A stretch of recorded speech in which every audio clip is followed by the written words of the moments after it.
आइए।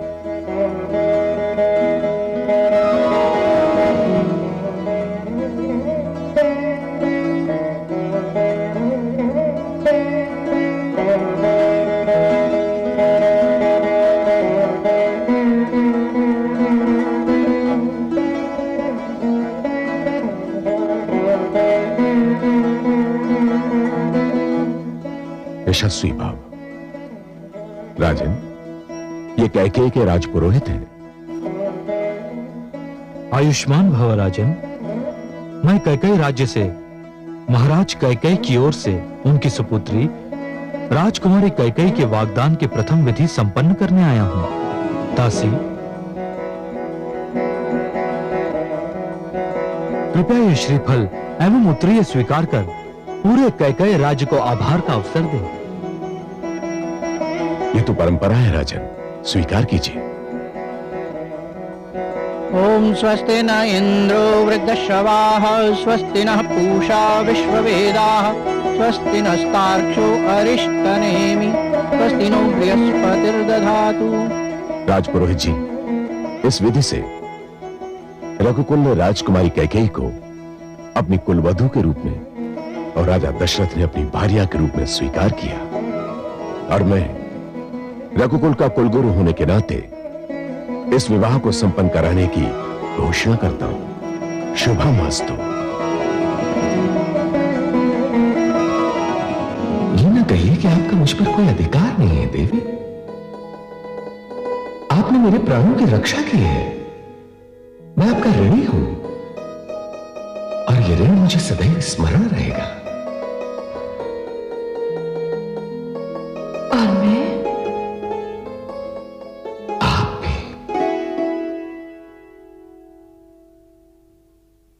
राजकुमारी की जय हो। अयोध्या नरेश दशरथ आए हैं। क्या? महाराज दशरथ कहाँ हैं? वो इधर ही आ रहे हैं।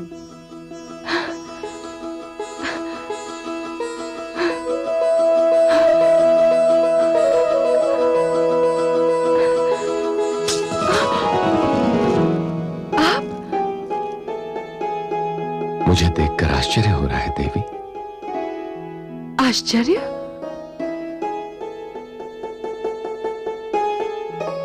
मुझे अपने नेत्रों पर विश्वास नहीं हो रहा है। कहीं मैं स्वप्न? नहीं, ये स्वप्न नहीं है देवी। मैं वही दशरथ हूं जिसका जीवन आपकी वीरता का उपहार है। नहीं, आप वे दशरथ हैं जिनका प्रेम अब मेरे जीवन का आधार है। मुझे समझ में नहीं आता मैं आपका स्वागत कैसे करूं। बुद्धिमान कहते हैं कि जो बात समझ में ना आए वो नहीं करनी चाहिए। स्वागत तो औपचारिकता है। मुझे विश्वास नहीं था कि आप इतनी शीघ्र लौट आएंगे।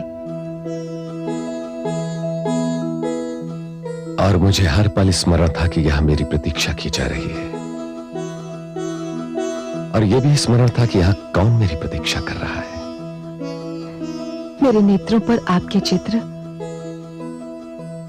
और मन पर आपकी स्मृति का सर्वाधिकार हो चुका है राजन।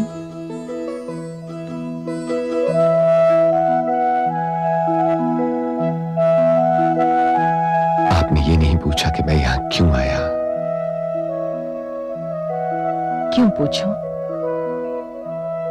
आपके आने का कारण पूछने का अर्थ यह होगा कि मुझे अपने प्रेम पर विश्वास नहीं। आपका विश्वास जीत गया देवी। राजन। हाँ देवी, मैं वो कहने आया हूं जो पहले न कह सका। आपने मुझे युद्ध में विजय की बधाई देते हुए कहा था कि जीत केवल मेरी हुई थी, आप हार गई थी। ये सत्य नहीं था राजकुमारी कैकेयी। सत्य तो ये है कि युद्ध क्षेत्र में जब आपके काले घने केश खुलकर बिखरे थे और और श्रावण की उस घटा से मुझे आपका मुखचंद्र दिखाई पड़ा था। मुझे उसी क्षण विश्वास हो गया था कि मैंने भी अपना बहुत कुछ हार दिया है। मैं जान गया था कि ये क्षण अब जीवन के किसी भी क्षण मेरा साथ नहीं छोड़ेगा। हाँ देवी, मैंने आपके पिताश्री का शगुन स्वीकार कर लिया है।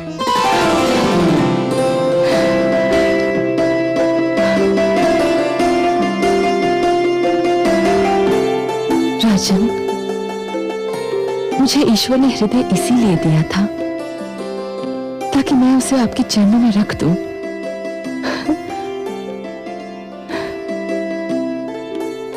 और मैंने उस हृदय को बड़े प्यार से उठाकर अपने हृदय में रख लिया है।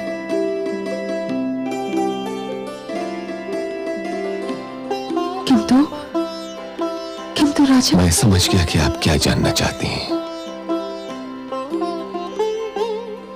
सुमित्रा और कौशल्या ने क्या कहा, ये मैं आपको नहीं बताऊंगा।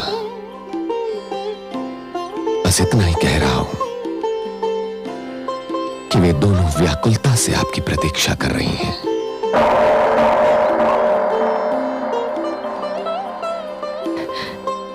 मैं भी उन्हें मिलने को अधीर हो रही हूं।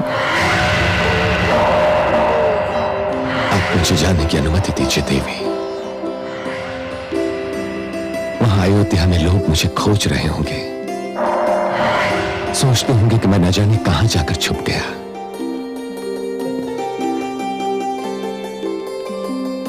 अयोध्या वाले शीघ्र ही जान लेंगे कि आप केवल मेरे हृदय में ही छिप सकते हैं।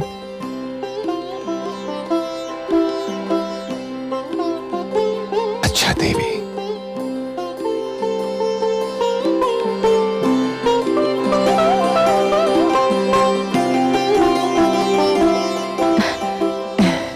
महाराज, ये मेरी धाई मां मंत्रा है।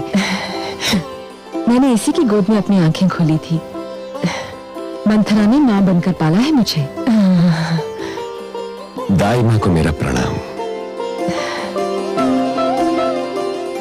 तेजस्वी भव, यशस्वी भव, दीर्घायु भव। ईश्वर संसार की सारी प्रसन्नताएं आपके चरणों में रखते। मैं जानती थी जिसे मेरी राजकुमारी ने चुना होगा वो ईश्वर के भंडार का सबसे अनमोल रत्न होगा। महाराज, मैं अपनी राजकुमारी के चुनाव पर बलिहारी जाऊं।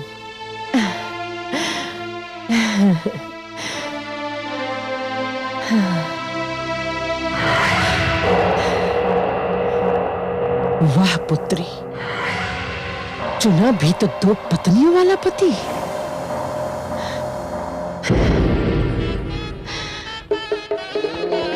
स्वस्ति न इंद्रो वृद्धश्रवाः स्वस्ति नः पूषा विश्ववेदाः स्वस्ति नस्तार्क्ष्यो अरिष्टनेमि स्वस्ति नो बृहस्पतिर्दधातु।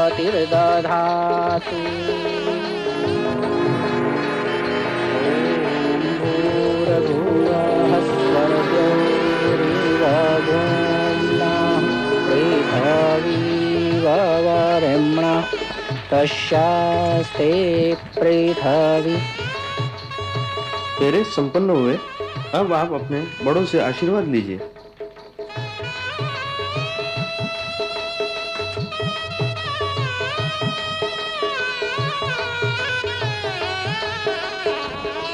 आयुष्मान भव, आयुष्यमती भव। हे महाराज, मैंने अपनी पुत्री को बड़े लाड़ प्यार से पाला है। कभी कोई ऐसा अवसर नहीं आने दिया कि इसकी आंखों में अश्रु छलक पड़े। मैंने इसकी हर इच्छा पूरी की है। आज ये मुझसे विदा हो रही है तो मेरा हृदय फटा जा रहा है। मेरी पुत्री का ध्यान रखिएगा महाराज। इन्हें कोई कष्ट नहीं होगा। वहां इनकी हर इच्छा पूरी होगी। अयोध्या में इतना स्नेह मिलेगा कि ये कैकेयी भूल जाएंगी।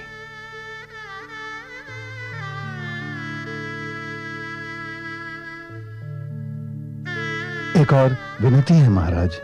आदेश करें। मैंने आपको बताया था कि मंथरा ने मां बनकर मेरी पुत्री को पाला है। मुझे भली भांति ज्ञात है। यदि आपको आपत्ति न हो तो मैं मंथरा को कैकेयी की देखरेख के लिए आपके साथ भेज दूं। आपत्ति? मुझे हर्ष होगा।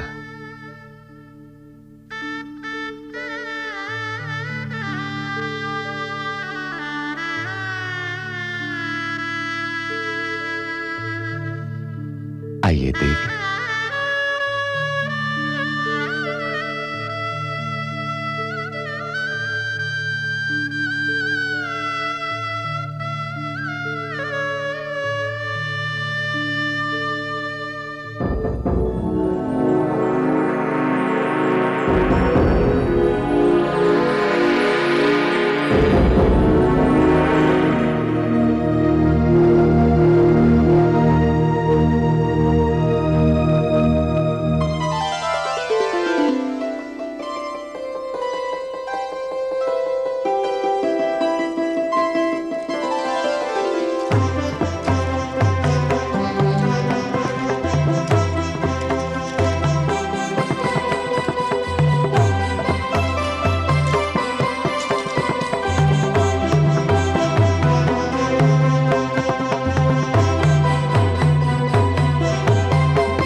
हे रानी कैकेयी, सूर्य वंश में, इक्ष्वाकु वंश में तुम्हारा स्वागत है।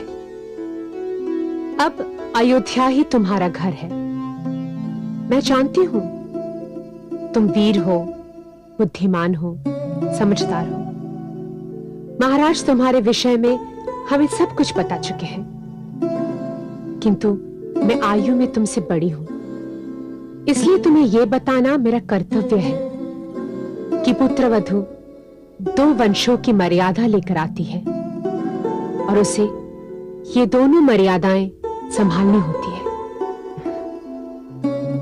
आप सबको मेरी ओर से कभी कोई कष्ट नहीं पहुंचेगा और तुम्हें हमारी ओर से सदैव पूर्ण सहयोग, मित्रता और शुभकामनाएं मिलती रहेगी।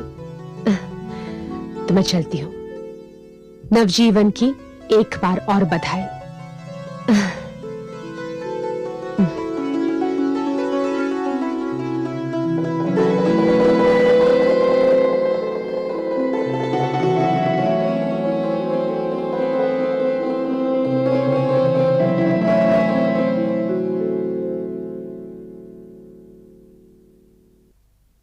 स्वामी, मुझे आपसे यह कहने की आवश्यकता तो नहीं,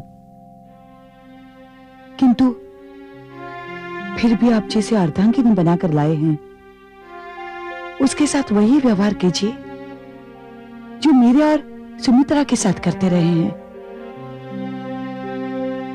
उसके प्रति कोई अन्याय न होने पाए। वो अपना देश छोड़कर आई है, अपने पिता की लाडली है।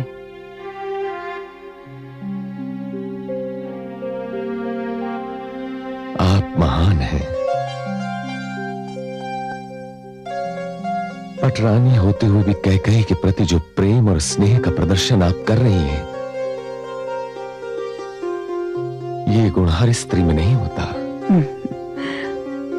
साधारणतया एक स्त्री दूसरी स्त्री को अपने अधिकारों का एक अंश भी नहीं देती, और आप। मुझे सूर्यवंश और इक्ष्वाकु वंश का हित अपने हित से अधिक प्रिय है महाराज। यह आग्रह मैं और मेरे साथ बहन सुमित्रा केवल इसलिए कर रही है कि रघुकुल को उत्तराधिकारी मिल जाए। कौन जाने, राजकुमारी कैकेयी रघुकुल के लिए एक वरदान सिद्ध हो। अब जाइए महाराज, राजकुमारी कैकेयी आपकी राह देख रही होगी।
मैं जानता हूं कि मैं आपके जीवन का प्रथम पुरुष हूं,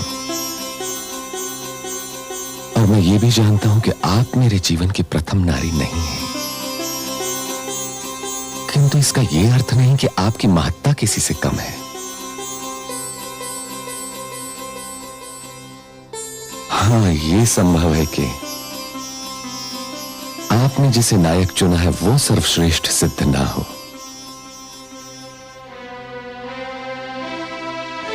मैंने आपको अपने जीवन का महानायक चुना है महाराज। सर्वश्रेष्ठ कौन होता है, क्या होता है,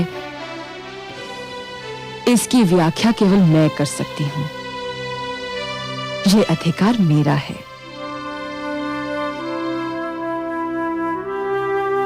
महाराज, स्त्री के अधिकारों के प्रति आप कितने जागरूक हैं, ये देखकर मेरी प्रसन्नता की सीमा नहीं रही। इसमें आपकी बड़ी बहनों कौशल्या और सुमित्रा का भी बड़ा हाथ है। मैंने उनसे बहुत कुछ सीखा है। इसमें कोई संदेह नहीं कि वे दोनों आदर्श नारियां हैं।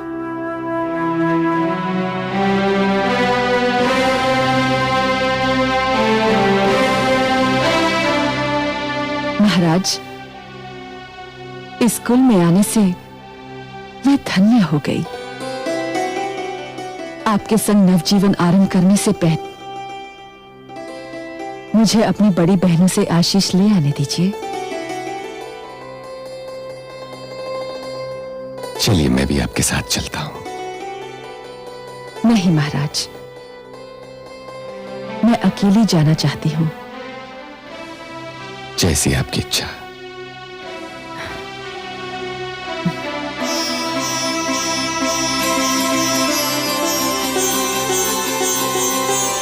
कैकेयी केवल आयु में छोटी नहीं, बहुत भोली भी है। और प्रसन्नता की बात यह है कि उसके मन में हम दोनों के प्रति बहुत आदर है।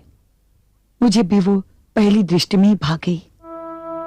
ईश्वर करे वो महाराज के वंश को हरा भरा बना दे। इस भवन में किसी नवजात शिशु की किलकारियां गूंजने लगे। ऐसा ही होगा दीदी।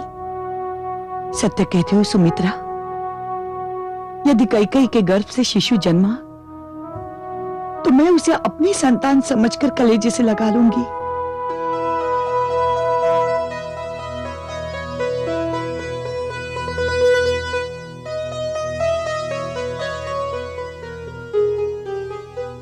प्रणाम महारानी। नई महारानी द्वार पर खड़ी हैं। द्वार पर खड़ी है? जी।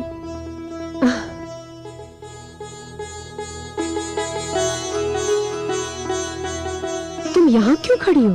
अंदर आओ। आओ।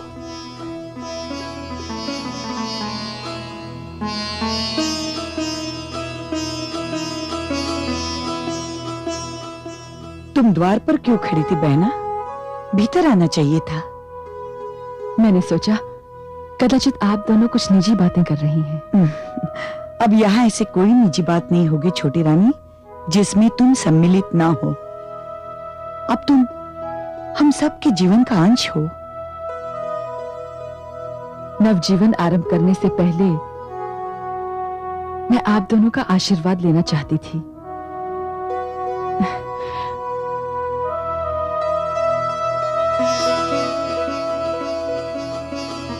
संतानवती भव।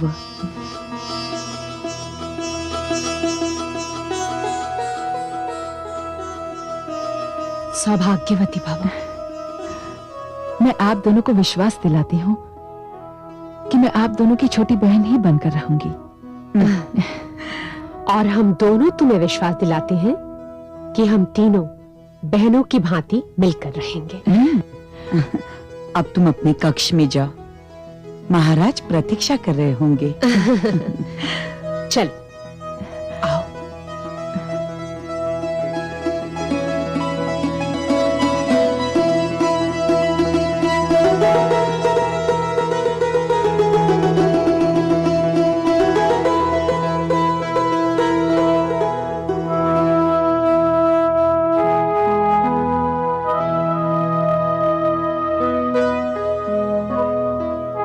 वास्तव में बहुत प्यारी और बहुत भोली है।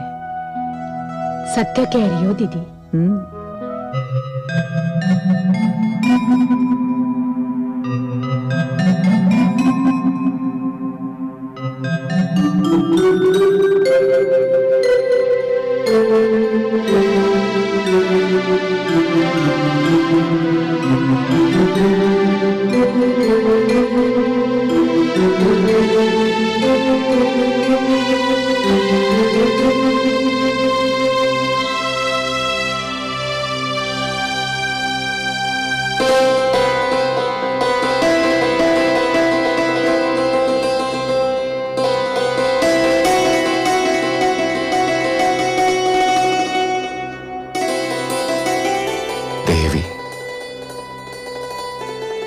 मैंने आपको वचन दिया था कि जीवन में किसी भी समय आप 2 वर मुझसे मांग सकती हैं। आप चाहें तो आज इसी क्षण जो चाहे मांग लें। मुझे आप मिल गए। आपका प्रेम मिल गया। 2 प्यार करने वाली बड़ी बहनें मिल गई। एक बड़ा कुल मिल गया। मुझे एक महान वंश मिल गया है।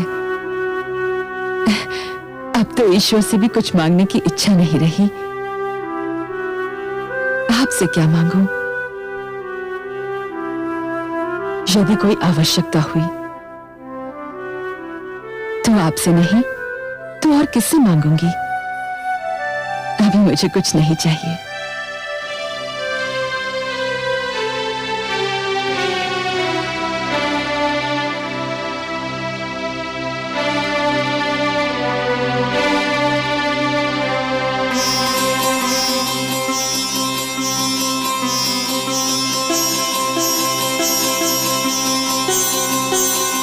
तो फिर ये तुच्छ भेंट स्वीकार कीजिए।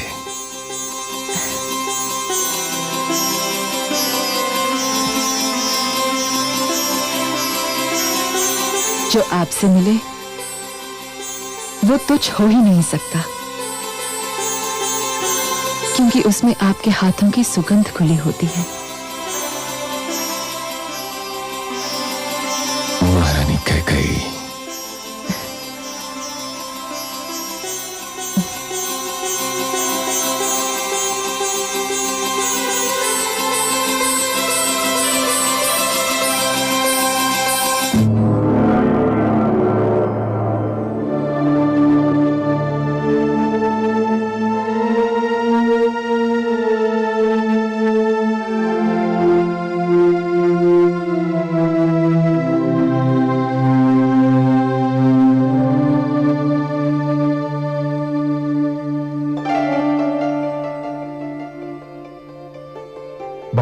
चिंतन में डूबी हुई दिखाई दे रही हैं महादेवी। किस समस्या ने आपका ध्यान अपनी ओर आकर्षित कर रखा है? कुछ नहीं कमल नयन, मैं अयोध्या नरेश दशरथ के भाग्य की विडंबना के विषय में सोच रही थी। विडंबना? विडंबना कैसी महादेवी? इस क्षण तो उनके जीवन रूपी सागर में सुख का ज्वार आया हुआ है। उन्हें कौशल्या और सुमित्रा जैसी देवियों का साथ तो प्राप्त था ही, अब देवी कैकेयी जैसी वीर, सुंदर और साहसी स्त्री उनके जीवन में सुख का संदेश लेकर आई है। सुख का संदेश? तो क्या आप भी कौशल्या सुमित्रा की भांति यही समझते हैं कि कैकेयी राजा दशरथ को वो दे सकेगी जो वे दोनों न दे सकी? कैकेयी राजा दशरथ को संतान दे पाती है अथवा नहीं, ये तो केवल विधाता जानते हैं महादेवी। परंतु इसमें चिंता की क्या बात है? मुझे चिंता है सर्वेश्वर, मुझे चिंता है।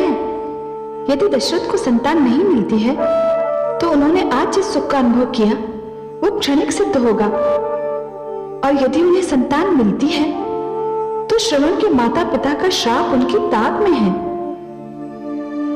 आपकी चिंता सर्वथा उचित है महादेवी। श्रवण के माता पिता का श्राप उनके दुखी हृदय की पुकार था, और आप तो जानती हैं महादेवी कि दुखी हृदय की पुकार अपना रंग दिखाए बिना नहीं रहती। तो क्या श्रवण के माता पिता का श्राप ही किसी नई कहानी का कारण बन जाएगा? महादेवी, जिस शंका ने आपके मस्तिष्क में सिर उठाया है वो सर्वथा निराधार नहीं है। प्रकृति की लीला बड़ी विचित्र होती है महादेवी। देखिए ना, यदि प्रकृति को बंजर धरती पर भी पौधा उगाना होता है तो वो वायु की हथेली में छुपाकर एक बीज भेज देती है, और देखने वाले आश्चर्यचकित रह जाते हैं कि इस बंजर धरती पर एक हरा भरा वृक्ष कहां से आ गया। हे कमल नयन, तो क्या वास्तव में वही श्राप राजा दशरथ के जीवन में संतान सुख का कारण बन जाएगा? इसका ज्ञान भी विधाता को ही है महादेवी। परंतु हां, मैं आपको एक बात अवश्य बता दूं। बताइए। महादेवी, हर कथा का कोई ना कोई कारण अवश्य होता है, हर घटना का कोई ना कोई आधार अवश्य होता है, और हर अनहोनी किसी न किसी विशेष परिस्थिति में ही जन्म ले सकती है। महादेवी, वो कारण कभी कभी अपने ही पास होता है तो दिखाई देता है, तो कभी इतना दूर होता है कि उसे देखना संभव ही नहीं होता। हे सर्वेश्वर, आपकी बात पूर्ण रूप से मेरी समझ में नहीं आई। महादेवी, कभी कभी होने वाली घटनाओं का कारण घटनास्थल से दूर होना भी तो संभव होता है। यूं समझिए कि कभी कभी धरती पर जो घटनाएं घटती हैं उनका कारण दूर नभमंडल और अंतरिक्ष में होने वाली हलचल होती है। आज वही हो रहा है। क्या हो रहा है कमल नयन, और कहां हो रहा है? महादेवी, अयोध्या में जो कथा जन्म लेने वाली है उसका कारण अयोध्या से बहुत दूर लंका में बन रहा है। लंका में? हाँ महादेवी, लंका में। लंका नरेश रावण के घर में।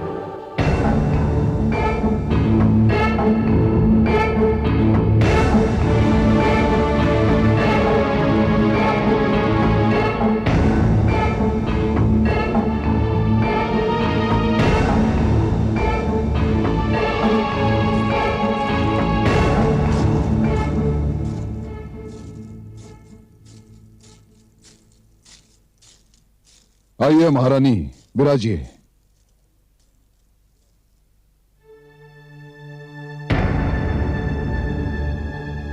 क्या बात है महारानी, आज आप खिन्न और दुखी दिखाई दे रही हैं। हाँ स्वामी, मैं दुखी अवश्य हूं। मैं आपके दुख का कारण जानता हूं। क्या जानते हैं आप? आप मेरे उस दिन के व्यवहार से दुखी हैं जब मैंने युद्ध भूमि से लौटकर आरती का थाल फेंक दिया था, दीप बुझा दिए थे। महारानी, मैं उस दिन के व्यवहार की क्षमा मांगता हूं। मुझे विश्वास है कि आप समझ गई होंगे कि उस समय मेरी मनस्थिति क्या रही होगी। दशरथ के हाथों पराजय ने मुझे अत्यंत हताश कर दिया था, और उसी आवेश में आकर मैं आपका तिरस्कार कर बैठा। स्वामी, वो हमारे घर की बात थी। मैंने आपके क्रोध का कारण जानकर उस बात को भुला भी दिया। तो फिर अब क्यों दुखी दिखाई दे रही हैं? इसका कारण बाहर की बात है स्वामी। घर के भीतर की बात दब सकती है, दबाई जा सकती है, किंतु बाहर की बात न दब सकती है न दबाई जा सकती है। वो वायु के कंधों पर सवार होकर सारे संसार में फैल जाती है। महारानी मंदोदरी, मैं जानता हूं कि आप महान बुद्धिमान हैं। मुझे आपकी बुद्धिमता में कोई संदेह नहीं है, परंतु आप जो कह रही हैं वो मेरी बुद्धि में नहीं समा सका। क्या आप अपनी बात के लिए स्पष्ट और सरल शब्दों का चयन नहीं कर सकती? मैं जानना चाहता हूं कि आपके दुख का कारण क्या है। स्वामी, कुछ ऋषि पत्नियां मेरे पास आई हैं। ऋषि पत्नियां आपके पास क्यों आई हैं? संभवतः इसलिए कि वो समझती हैं कि मैं नारी हूं और नारी होने के नाते मैं उनकी सहायता कर सकती हूँ। क्या सहायता चाहती है वे आपसे? हे लंकेश, सुना है आपने ये आदेश दिया है कि हमारे राज्य की सीमा में जो भी ऋषि यज्ञ करेगा उसे कर भरना होगा। तो क्या राजा होने के नाते मुझे कर लगाने का कोई अधिकार नहीं है महारानी? अधिकार है स्वामी, पर कर उन पर लगाया जाता है जो कर भरने की क्षमता रखते हों, जो इस योग्य हों। ये दुखियारे तो दान दक्षिणा पर अपना जीवन व्यतीत करते हैं। ये कर भरने के लिए धनराशि कहां से लाएंगे? मुझे तो आपकी चिंता निराधार दिखाई पड़ रही है महारानी, क्योंकि इस समस्या का समाधान तो बहुत सीधा साधा है। वो क्या? ऋषिगण यज्ञ करना छोड़ दें, वे हमारे कर से मुक्त हो जाएंगे। आप उनसे ये कह रहे हैं कि वो अपना धर्म छोड़ दें? मैं उनसे ये कह रहा हूं कि लंका पर मेरा राज्य है, रावण राज्य, और मेरे राज्य में किसी को ऐसा कोई कार्य करने की अनुमति नहीं जो मेरी इच्छा से मेल न खाता हो। क्षमा करें लंकेश, किंतु प्रजा के किसी भी वर्ग से यह कहना कि वो अपना धर्म, अपने सिद्धांत त्याग दे, राजा की महानता के विरुद्ध है। और राजा की आज्ञा की अवहेलना प्रजा के किसी भी वर्ग के लिए दंडनीय है। यदि ऋषिगण यज्ञ करना चाहते हैं तो उन्हें कर देना होगा, और यदि वो कर नहीं दे पाते तो उन्हें दंड भोगना होगा। और वो दंड क्या होगा? कुछ अधिक नहीं महारानी, कुछ अधिक नहीं। आप तो जानती हैं कि मैं बहुत न्यायप्रिय हूं। जो कर नहीं देंगे अथवा दे नहीं पाएंगे, उनके शरीर से विशेष मात्रा में रक्त निकाल लिया जाएगा। सो बात बहुत सरल है। जो भी यज्ञ करना चाहे करे, उसे स्वतंत्रता है। मैं किसी की स्वतंत्रता को कुचलना नहीं चाहता। बस जो कर नहीं देंगे उन्हें रक्त देना ही होगा। क्यों, है ना न्याय संगत? हे ईश्वर, ये न्याय संगत है। ये न्याय संगत है।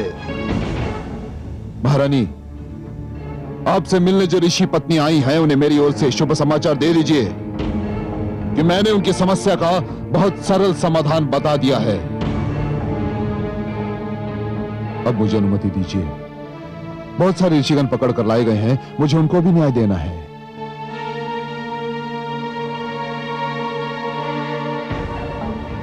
महारानी, स्मरण रहे कि आपका क्षेत्र रनिवास है, मेरा सभागार नहीं। स्मरण रहे।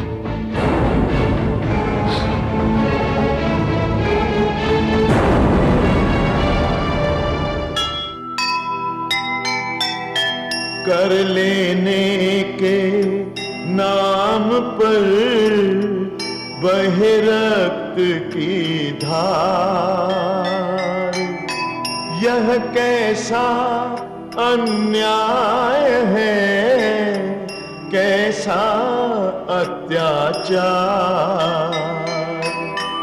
त्राही त्राही सब कर उठे, कांपे तीनों लोक, सबके सब पीड़ित जहां, कौन हरेगा शोक।